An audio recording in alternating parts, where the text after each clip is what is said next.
Halo Tribuners, Anda sedang menyaksikan live update Top 10 bersama saya Agung Laksono. Seperti biasa, kami akan menyajikan 10 informasi menarik yang tengah menjadi sorotan. Kita jelang live update Top 10 selengkapnya. Kita ke berita pertama, Tribuners. Heri Wirawan terdakwa kasus pemerkosaan terhadap 13 santriwati divonis penjara seumur hidup. Putusan ini rupanya lebih ringan dibandingkan tuntutan jaksa yang meminta agar Heri dihukum mati dan kebiri kimia. Vonis terhadap Heri Wirawan dibacakan hakim dalam sidang terbuka di Pengadilan Negeri Bandung pada Selasa 15 Februari. Hakim Ketua menyebut Heri Wirawan terbukti secara sah dan meyakinkan melakukan tindak pidana dengan sengaja. Bahkan tindakan Heri dinilai telah merusak korban, khususnya perkembangan dan fungsi otak. Hal ini terlihat dalam sistem kepercayaan yang dianut korban yang tak lagi bisa mempertimbangkan benar dan salah. Selain dipenjara seumur hidup, hakim juga memutuskan terdakwa untuk tetap ditahan. Vonis ini rupanya lebih ringan dari tuntutan Jaksa Penuntut Umum atau JPU yang meminta agar Heri dihukum mati dan kebiri kimia. Jaksa juga menuntut Heri dijatuhi pidana tambahan berupa denda 500 juta rupiah subsidiar 1 tahun kurungan. Kemudian ada pula restitusi yang harus dibayarkan serta pembubaran yayasan milik Heri. Bahkan akibat perbuatan tak manusiawi ini, identitas terdakwa juga akan disebar. Seperti diketahui bersama, Heri Wirawan merupakan seorang guru ngaji di pondok pesantren di Kecamatan Cibiru, Kota Bandung, Jawa Barat. Ia telah melakukan aksi bejatnya dengan memperkosa 13 santriwati dalam kurun waktu tahun 2016 hingga 2021. Atas perbuatannya itu, para korban ada yang tengah mengandung dan melahirkan anak. Undang-Undang Nomor 23 Tahun 2002 tentang Perlindungan Anak menjadi undang-undang, yaitu pasal 65 ayat 1 KUHP, Peraturan Pemerintah Nomor 43 Tahun 2017 tentang pelaksanaan restitusi bagi anak yang menjadi korban tindak pidana, dan Undang-Undang Nomor 8 Tahun 1981 tentang hukum acara pidana, serta peraturan terdakwa Heri Wirawan alias Heri mengadili satu pidana, serta peraturan perundang-undangan lain yang bersangkutan. Mengadili 1. Menyatakan terdakwa Heri Wirawan alias Heri bin Dede tersebut di atas terbukti secara sah dan meyakinkan bersalah melakukan tindak pidana dengan sengaja melakukan kekerasan, memaksa anak melakukan persetubuhan dengannya yang dilakukan pendidik menimbulkan korban lebih dari satu orang beberapa kali, sebagaimana dalam dakwaan primer. 2. Menjatuhkan pidana kepada terdakwa oleh karena itu dengan pidana penjara seumur hidup. 3. Menetapkan terdakwa tetap ditahan. Rapat Komisi 7 DPR RI yang digelar pada Senin 14 Februari kemarin berlangsung panas. Direktur Utama PT Krakatau Steel, Silmi Karim, diusir oleh Wakil Ketua Komisi 7 DPR RI, Bambang Haryadi. Pengusiran tersebut bermula ketika keduanya berdebat sengit dengan Bambang selaku pemimpin rapat. Perdebatan bermula ketika Bambang Haryadi membahas soal proyek blast furnace. Bambang menyinggung soal pabrik baja blast furnace yang mangkrak. Namun di sisi lain, PT Krakatau Steel ingin memperkuat produksi dalam negeri. Dalam ucapannya, Bambang pun menggunakan sebutan maling teriak maling. Hal inilah yang kemudian memicu suasana rapat menjadi semakin panas. Mendengar hal tersebut, Silmi Karim tampak tak terima dan menanyakan maksud pernyataan Bambang. Bambang pun mencontohkan dugaan pemalsuan SNI yang diduga dilakukan oleh pengusaha Kiminta Noto dan sempat ditangani oleh Polda Metro Jaya. Silmi pun menyangkal dan menyatakan dirinya berada di rapat tersebut dengan kapasitas sebagai Direktur Utama Krakatau Steel, bukan Ketua IISIA atau di Indonesian Iron and Steel Industry Association. Pada saat itulah Bambang menegur Silmi dengan nada tinggi agar menaati aturan persidangan. Bahkan ia meminta Silmi untuk keluar jika tidak bisa mengikuti aturan itu. Hal itu lalu dijawab oleh Silmi dengan menyatakan bahwa ia bersedia untuk keluar. Meski sempat berupaya untuk meminta maaf dan memberikan penjelasan, namun sejumlah anggota dewan tetap memintanya untuk keluar. Adapun rapat ini sedianya membahas soal perkembangan smelter di Kalimantan Selatan, blast furnace yang mangkrak, serta meminta penjelasan mengenai impor baja. Setelah debat mengenai pengusiran Silmi berakhir, rapat dilanjutkan dengan presentasi oleh Dirjen Industri Logam, mesin, alat transportasi, dan elektronika Kementerian Perindustrian Taufik Bawazir. Udah jelas-jelas bahwa blast furnace ini salah satu sudah beroperasi, diakuin di sini sejak 11 Juli 2019, kan? Sebentar dulu Pak Dirut, kan? Jadi diakuin sudah beroperasi dan ada semangat seperti semangat Presiden kita bahwa ingin memperkuat produksi baja dalam negeri. Yang saya unik ini gimana pabrik untuk blast furnace ini dihentikan, tapi satu sisi ingin memperkuat produksi dalam negeri, kan? Ini jangan maling teriak maling gitulah. Jangan kita ikut bermain pura-pura nggak ikut bermain, kan? Maksudnya maling gimana, Pak? Nah, kita dalam artian Anda menyatakan bahwa ini ingin memperkuat, tapi di satu sisi Anda ingin hentikan, kan? Jadi kita ini mana semangat untuk memperkuatnya, kan? Kalau dengan cara-cara begini, kasus baja yang ada di Polda Metro, sampai sekarang kita akan minta kejelasannya. Itu salah satu anggota Anda, namanya Kimin Tanoto. Sini saya sebagai Dirut Krakatau Steel, bukan Betul. sebagai Ketua IISI ya. Anda tolong ini dulu, hormati persidangan ini. Ada teknis persidangan. Kok kayaknya Anda nggak pernah menghargai komisi?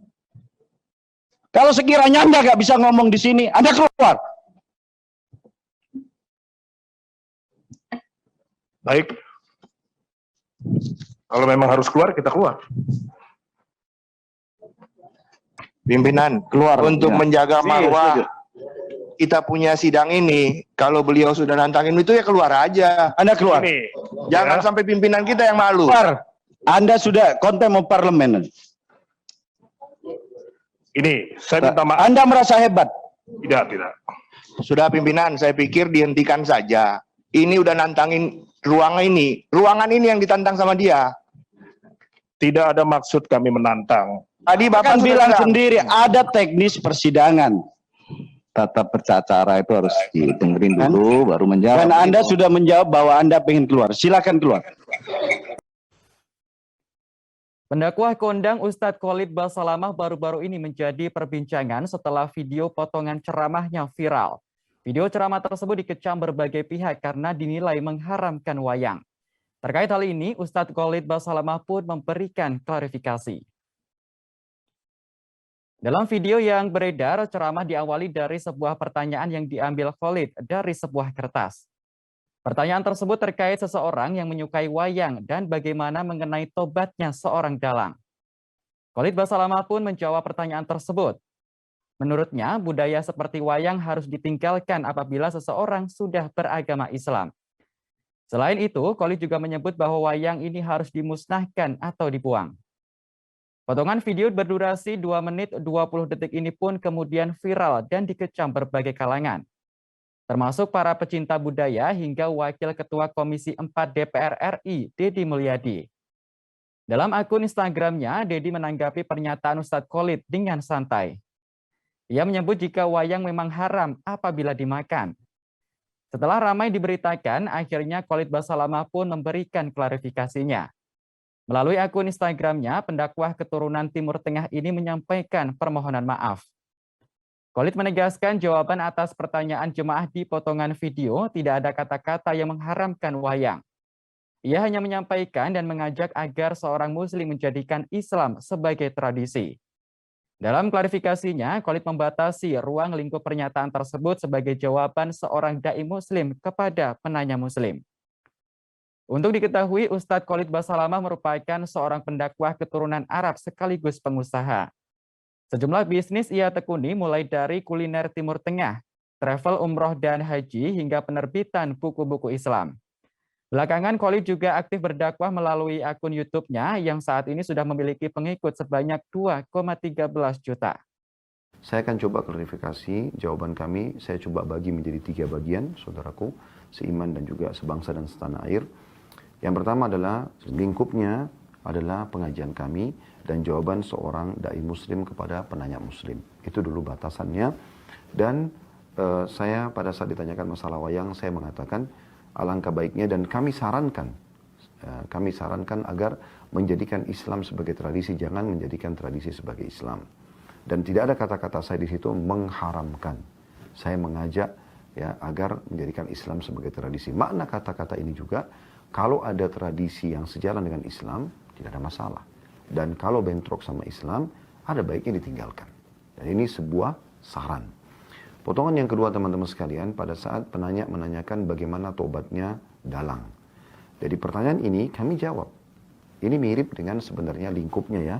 Kalau ada yang menanyakan bagaimana tobatnya seorang pedagang, seorang guru misalnya, disebutkan profesi. Maka saya sebagai seorang dai muslim menjawab, umumnya kaum muslimin kalau bertaubat. Dan setiap muslim pasti akan merasa bahagia, senang kalau diajak bertaubat. Dan memang jawabannya taubat nasuha. Kembali kepada Allah dengan taubat yang benar. Potongan yang ketiga teman-teman sekalian, sangat berhubungan dengan jawaban saya terhadap potongan yang kedua tadi, yaitu dimusnahkan. Jadi kalau ada orang yang memang taubat, misalnya di sini dia seorang dalang. Kalau dia sudah tahu, memang dia tidak mau lagi melakukan itu, maka mau diapakan wayang-wayang ini? Saya katakan untuk dia secara individu dimusnahkan. Kita beralih ke informasi berikutnya, Tribuners. Ritual berujung maut yang terjadi di Pantai Payangan, Jember, Jawa Timur masih terus menjadi sorotan. Belakangan ini beredar video ruqyah yang dilakukan para jemaah Padepokan Tunggal Jati Nusantara sebelum ritual di pantai. Ada pula video yang menampilkan para jemaah sedang berendam di tepi pantai untuk melakukan meditasi. Dalam video yang beredar, tampak seorang perempuan tengah menjalani ruqyah di sebuah rumah. Ia dikelilingi sejumlah orang yang mana bacaan doa dipimpin seorang pria. Video tersebut diduga diambil di padepokan milik sang pimpinan kelompok Tunggal Jati Nusantara. Sementara itu dalam video lain terekam momen ketika sejumlah pria dan wanita duduk bersila di pantai. Tangan mereka diletakkan di atas lutut seperti posisi bersemedi. Seorang pria yang merekam video tersebut menjelaskan bahwa mereka sedang menjalani meditasi di Pantai Payangan. Dalam video itu, seseorang menyebut bahwa wanita bernama Bintang sedang menjalani ritual untuk menetralisir kiriman jahat yang pernah masuk ke dalam tubuhnya. Diketahui Bintang merupakan korban selamat ritual di Pantai Payangan, Jember, Jawa Timur pada Minggu 13 Februari kemarin. Perempuan muda tersebut mengalami bengkak pada bagian kaki dan beberapa luka di tubuhnya. Meski berhasil selamat, Bintang harus kehilangan sang ibu Sulastri dalam insiden tersebut. Paman Bintang bernama Suwarto mengatakan bahwa keponakannya dan Sulastri memang tergabung dalam kelompok Tunggal Jati Nusantara. Namun dirinya tak tahu persis sejak kapan keduanya tergabung dalam kelompok tersebut. Seperti diketahui bersama, ritual berujung maut ini menewaskan 11 orang, sementara 13 lainnya selamat. Satu korban meninggal dunia bahkan merupakan seorang anggota polisi dari Polsek Kujer, Kabupaten Bondowoso. Saya selalu bersaudara sama sampean. Saya tidak menganggap sampean orang. Ayo, minta maaf. Apa yang sampean unek-unek di sinilah keselamatan sampean nih, Bintang. Bicara apa adanya sampean sama mama. Selama ini sampean seperti apa ceritakan. Kenapa sampean tidak ingat? Kenapa saya seperti ini? Kamu ceritakan malam ini. Semoga keselamatan hanya satu dua. Tinggal keikhlasannya Allah malam ini mentakdirkan untuk sampean. Jangan sampai berkata inna lillahi wa inna ilaihi raji'un untuk sampean. Ayo, siapkan. Bicara, Bintang. Apa yang ada di dalam diri sampean selama ini? Di dalam 3 hari ini atau seminggu ini? Coba ceritakan sama mamanya. Kita Bintang. Hah? Hilang kan? Itulah doanya sampean. Nasib malang menimpa seorang buruh bernama Giri Pamungkas berusia 27 tahun asal Karawang, Jawa Barat. Giri yang kehilangan 4 jarinya saat bekerja justru dipecat secara sepihak oleh perusahaan. Kisah Giri ini pun kemudian viral di media sosial hingga mendapat perhatian khusus dari Bupati Karawang.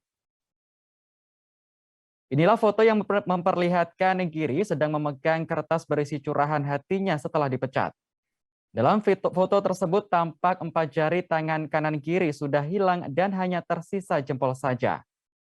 Saat ditemui di kediamannya, Giri menceritakan kecelakaan kerja yang dialaminya terjadi pada 18 Agustus 2020 lalu. Saat itu Giri dipanggil mandor untuk mengecek mesin injeksi blow press untuk produksi botol plastik yang sedang tak berfungsi. Namun naas mesin itu tiba-tiba menyala dan menjepit jari tangan kanannya. Meski perawatan dan pengobatannya ditanggung Jam Sostek, Giri masih menanggung biaya lainnya.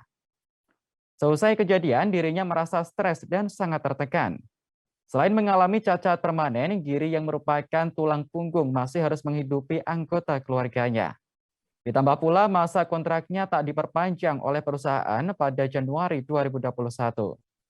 Giri pun kemudian dibantu oleh teman serikatnya untuk melakukan mediasi dengan pihak perusahaan.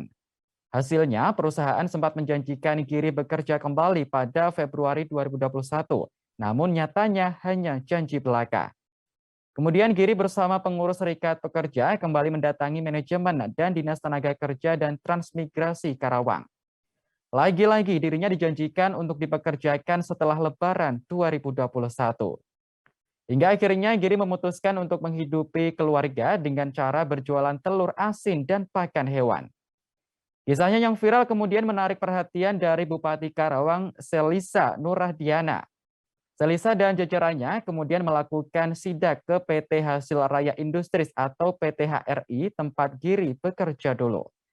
Dalam pertemuan itu, Selisa mendesak perusahaan untuk merealisasikan janjinya. Terkait hal ini, PT HRI menyatakan akan mempertimbangkan Giri bisa bekerja kembali di perusahaan tersebut. Tepatnya 18 Agustus 2020. Itu pas seperti apa gitu Kang? Bisa awal mula kecelakaan kerja gitu Kang? Bekerja normal sama seperti yang sebelumnya itu. Pada saat shift 2 jam kerja kurang lebih jadi kecelakaan. Terus ini kan belum lama putus kerja ya, pas habis mengalami kecelakaan kerja. Nah itu gimana Kang? Gimana? Kan diputus kerja belum lama mengalami kecelakaan kerja ya, hilang 4 jarinya itu. Nah itu gimana Kang? Jeda. Itu mental Pak. Ya mental down, tekanan. Ya dari ekonomi juga. Kalau sekarang berarti aktivitasnya apa nih Kang? Ya untuk menyambung hidup, membantu orang tua, saya kecil-kecilan belajar berusaha berdagang. Terganggu betul berarti Kang dengan diputus kerja terus ditambah kehilangan 4 jari tangan kanan gitu ya Kang ya? Sangat kerugian Pak. Ya, tentunya saya keluarga ya tidak menyangka juga. Kita ke sorotan berikutnya. Tribuners, Densus 88 berhasil menangkap seorang terduga teroris di Kampar, Provinsi Riau pada Selasa 8 Februari lalu. Dari hasil pemeriksaan, terduga teroris tersebut akan melakukan penyerangan kepada polisi. Pelaku yang saat itu sembunyi di Mapolsek Kampar ternyata membawa sebuah obeng yang diruncingkan. Pelaku yakni berinisial EP yang ditangkap Densus 88 anti teror di sebuah ruangan kosong di Mapolsek Kampar. Dari temuan kepolisian, diduga EP merupakan anggota Jemaah Ansarud Daulah atau JAD Padang. Hal ini dibenarkan oleh Kepala Biro Penerangan Masyarakat Polri, Brigjen Pol Ahmad Ramadan. Ramadan mengatakan penangkapan dilakukan sekira pukul 23:49 waktu Indonesia Barat. Saat penangkapan, pihak kepolisian mendapati ada obeng yang sudah diasah dan disimpan di saku EP. Diduga obeng tersebut digunakan sebagai senjata untuk menyerang polisi yang berjaga di Polsek Kampar. Adapun penangkapan terhadap EP dilakukan setelah polisi mencurigai aktivitas pelaku di media sosial. Pasalnya EP membuat postingan di Facebook dengan caption berpamitan. Kemudian pelaku mendatangi Mapolsek Kampar pada pukul 23:30 waktu Indonesia Barat. Menurut Ramadan, EP dapat lolos dari petugas yang berjaga karena dirinya mematikan sepeda motornya dan mendorongnya pelan-pelan menuju polsek. EP sengaja bersembunyi di bagian belakang Mapolsek Kampar untuk mencari polisi yang lengah dan berupaya menikamnya. Beruntung rencana tersebut berhasil digagalkan oleh Densus 88.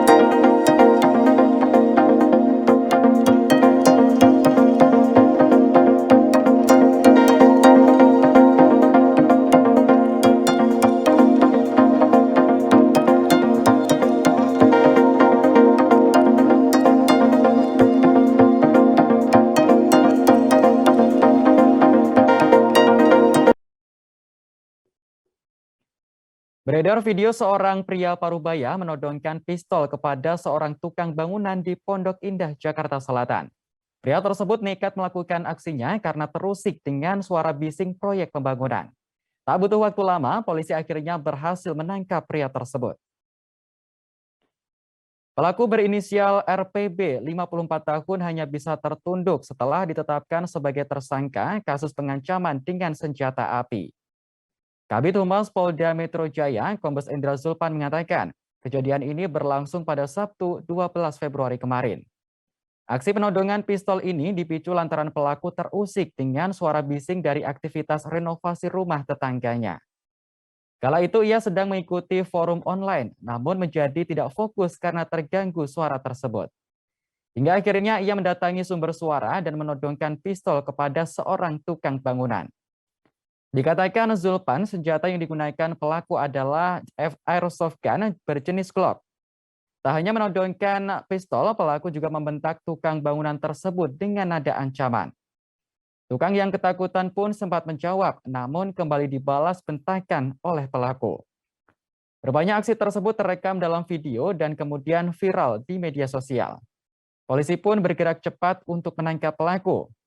Atas perbuatannya, RPB dijerat pasal 335 KUHP tentang pengancaman dan perbuatan tidak menyenangkan. Adapun ancaman pidananya yaitu kurungan penjara selama 1 tahun. Kemudian motif yang melatar belakangi kasus ini adalah pelaku atau tersangka ini merasa kesal dan terganggu dan tidak nyaman dengan suara berisik yang ditimbulkan oleh korban yang merupakan tukang yang sedang bekerja di salah satu rumah yang kebetulan posisinya ini bersebelahan dengan rumah tersangka. Kemudian bisa saya sampaikan kronologis kejadian ini agar mendapat gambaran bagi teman-teman media dan juga masyarakat bahwa ini terjadi pada hari Sabtu tanggal 12 Februari 2022 kurang lebih pukul 08.15 waktu Indonesia bagian Barat, jadi pagi hari, di mana korban sedang bekerja ya sebagai kuli bangunan di salah satu rumah yang ada di Pondok Indah yang kebetulan rumah tersebut bersebelahan dengan rumah tersangka. Kemudian akibat pengerjaan rumah tersebut yang tentunya mengeluarkan suara cukup keras, yaitu dengan mengetok daripada tembok rumah, ini dirasa mengganggu daripada tersangka yang kebetulan pada saat itu ya sedang beraktivitas di rumahnya, yaitu sedang melakukan kegiatan Zoom meeting di ruang kerjanya. Ini merasa terganggu dengan adanya suara ketokan beton pada dinding yang memang tembok rumah mereka itu berdempetan. Seorang anggota BRIMOB di Kota Bekasi, Jawa Barat menjadi korban begal pada Selasa 15 Februari dini hari. Korban tiba-tiba diserang oleh kawanan begal di tengah perjalanan pulang dari dinas. Meski sempat melawan, akhirnya korban terkena bacokan celurit dan sepeda motornya berhasil dibawa kabur. Anggota BRIMOB tersebut diketahui bernama Aibda Edi Santoso. Kasih Humas Polres Metro Bekasi Kota, Kompol Erna Ruswing Andari membeberkan kronologi kejadian. Erna menjelaskan kejadian bermula saat korban baru pulang dari dinas sekira pukul 2:15 waktu Indonesia Barat. Korban mengendarai sepeda motor dari arah Pondok Gede menuju Cilengsi melintasi Jalan Raya Keranggan. Di tengah perjalanan, kendaraan korban dipepet kawanan begal berjumlah 3 orang yang menunggangi satu sepeda motor berboncengan. Setelah memepet, pelaku langsung mengayunkan senjata tajam jenis celurit dan membacoknya hingga terjatuh. Meski sudah terjatuh, pelaku masih terus menyerang korban. Korban yang sudah terdesak akhirnya pun berupaya untuk melindungi diri. Ia menangkis sabetan celurit menggunakan tangan kosong hingga mengalami luka serius. Setelah korban tak berdaya, pelaku langsung melarikan diri dengan membawa sepeda motor korban. Warga yang mengetahui kejadian itu langsung membawa anggota BRIMOB tersebut ke rumah sakit terdekat.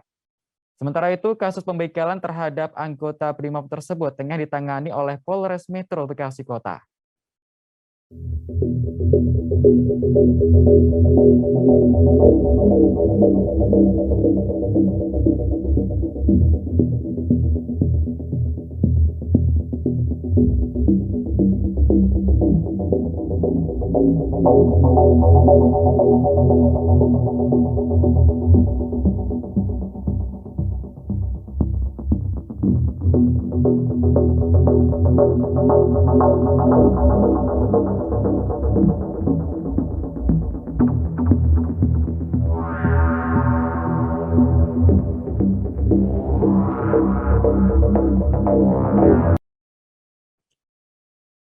Kepala Badan Intelijen Negara Daerah Kabinda Papua, Maijen TNI Abdul Haris Napoleon meninggal dunia pada Senin 14 Februari.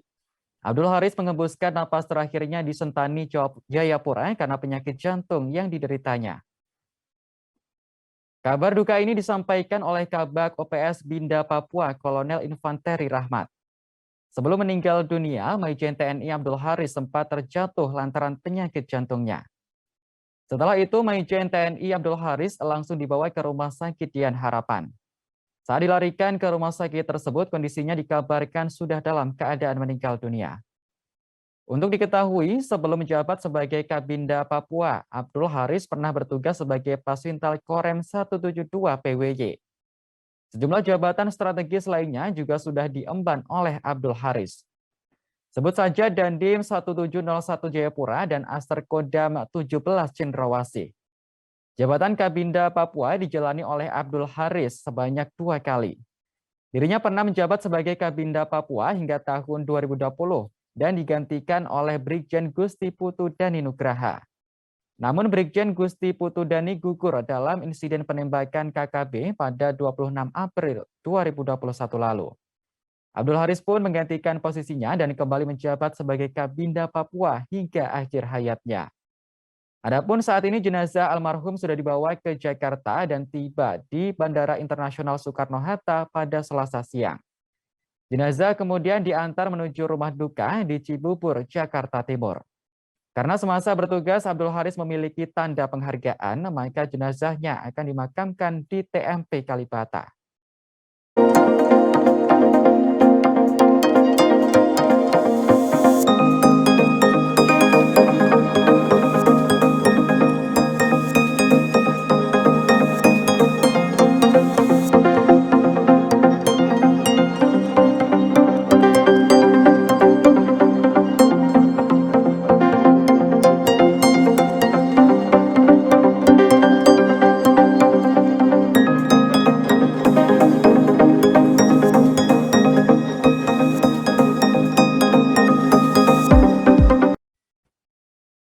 Ada momen tak terduga ketika mantan Gubernur Nusa Tenggara Barat, Tuan Guru Bajang menonton tes pramusim di sirkuit Mandalika.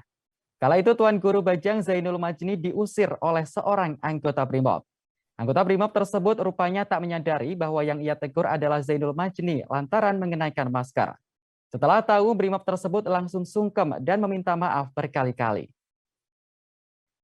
Peristiwa itu sendiri terjadi di sirkuit Mandalika pada Minggu 13 Februari lalu. Rupanya kala itu Ketua Umum NWDI bersama rombongan tengah menonton para pembalap MotoGP berlaga dari atas bukit 360 sirkuit Mandalika. Kemudian Tuan Guru Bajang mengabadikan momen di bukit 360 dengan lanskap pembalap yang sedang mengaspal di sirkuit Mandalika. Namun setelah berfoto, Tuan Guru Bajang didatangi seorang brimob bernama Jumatri. Jumatri kemudian meminta Tuan Guru Bajang dan rombongan untuk segera meninggalkan lokasi. Mengetahui hal tersebut, salah satu petinggi ITDC menghampiri sang brimob. Dirinya menjelaskan bahwa ia dan Tuan Guru Bajang telah memiliki akses untuk menonton dari bukit 360 tersebut. Jumatri kemudian menjawab bahwa dirinya sedang menjalankan tugas penjagaan. Rupanya Jumatri tak menyadari bahwa yang di depannya adalah mantan Gubernur Nusa Tenggara Barat 2 periode. Tuan Guru Bajang kemudian mengajak Jumatri berdialog dengan bertanya asalnya dari mana. Dari percakapan itulah Jumatri akhirnya sadar jika orang yang dihadapannya tersebut merupakan mantan gubernur. Jumatri yang terkejut langsung membuka helmnya dan mencium tangan Tuan Guru Bajang. Anggota Brimob itu pun langsung meminta maaf dan atas tindakan sebelumnya. Jumatri sendiri mengaku bahwa ia sering mengikuti pengajian mantan gubernur 2 periode itu. Dirinya juga mengungkapkan sudah lama tidak bertemu dengan Tuan Guru Bajang. Pertemuan tak sengaja di sirkuit Mandalika ini lantas mengobati rasa kangennya kepada Tuan Guru Bajang.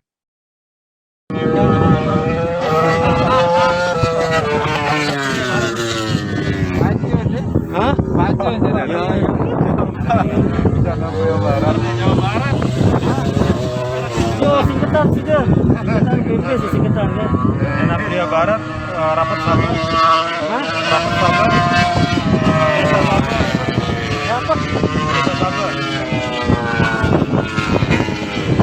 dulu ada Tuan Guru Athar tapi sudah meninggal di Sasabe.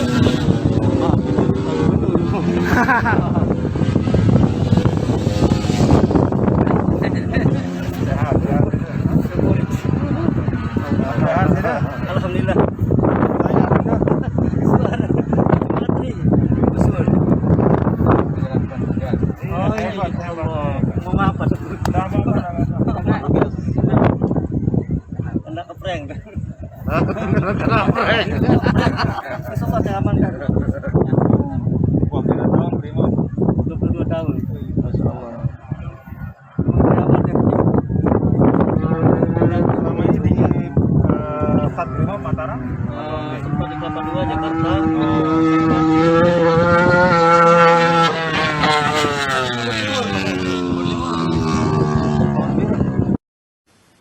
Baik Tribuners, informasi tadi sekaligus menutup jumpa kita dalam live update Top 10 kali ini.